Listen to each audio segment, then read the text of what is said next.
നമ്മുടെ ഉൾവശം ഈ സെക്യൂരിറ്റി കട കിടന്ന് താലുന്നുണ്ട് എല്ലാവരും.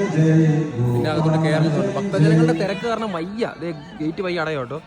അകത്തൊക്കെ ആൾക്കാർ ഇന്ന് കുമ്പിട്ട് പ്രാർത്ഥിക്കുന്നുണ്ട് നമ്മുടെ സ്റ്റാച്യു ഓഫ് ഇക്വാലിറ്റിയോട്. പുള്ളിക്കാരി ഭയങ്കരമായിട്ട് കലിപ്പാവുന്നുണ്ട്. എല്ലാവരും ഇറങ്ങി ഓടിക്കോളം പറഞ്ഞു. മേലെ പരിസരമൊന്നും വന്നു.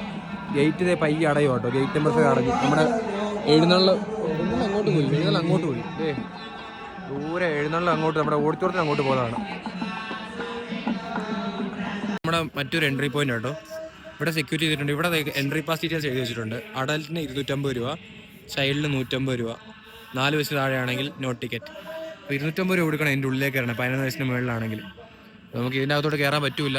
ഈ വഴിയായിരിക്കും, ഈ ഗേറ്റ് ത്രൂ ആയിരിക്കും നമ്മൾ അകത്തോട്ടുള്ള വഴി പോകുന്നത്. ഒരു ഫോട്ടോ ഫ്രെയിം ഉണ്ട്. അതിനകത്ത് എഴുതി വെച്ചിരുന്നത് ഇക്വാലിറ്റി സ്റ്റാർട്ട്സ് വിത്ത് യു.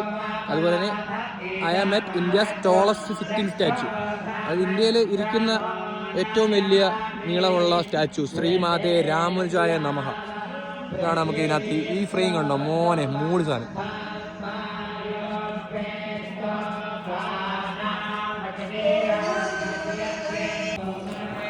അങ്ങനെ നമ്മൾ നമ്മുടെ statue of equality full explore ചെയ്ത് നമ്മുടെ അവിടുത്തെ എഴുന്നള്ളത്തും കണ്ട്. രാത്രി എന്തോ പരിപാടിയുണ്ട്, പക്ഷേ നമുക്ക് നമ്മുടെ ഫ്ലൈറ്റ് പിടിക്കാറുണ്ട്. അപ്പോൾ നമ്മൾ നമുക്ക് 1 മണിക്കൂർ വേണം സ്പെൻഡ് ചെയ്യാം. പക്ഷേ നമ്മൾ ആക്ച്വലി ഫുള്ള് കവർ ചെയ്ത് കഴിഞ്ഞു. അപ്പോൾ നമുക്ക് പോവാം. നമ്മുടെ ഊബർ ചേട്ടനെ വിളിച്ചിട്ട് നമുക്ക് പോവാം. അപ്പോൾ ബൈ. ഇതാണ് നമ്മുടെ എക്സിറ്റ്. അപ്പോൾ നമുക്ക് നേരെ എക്സിറ്റിൽ പോയിട്ട് നമുക്ക് തിരിച്ചു പോകാം നമ്മൾ ഇന്റർനാഷണൽ എയർപോർട്ട് ഹൈദരാബാദിലേക്ക്. ബൈ.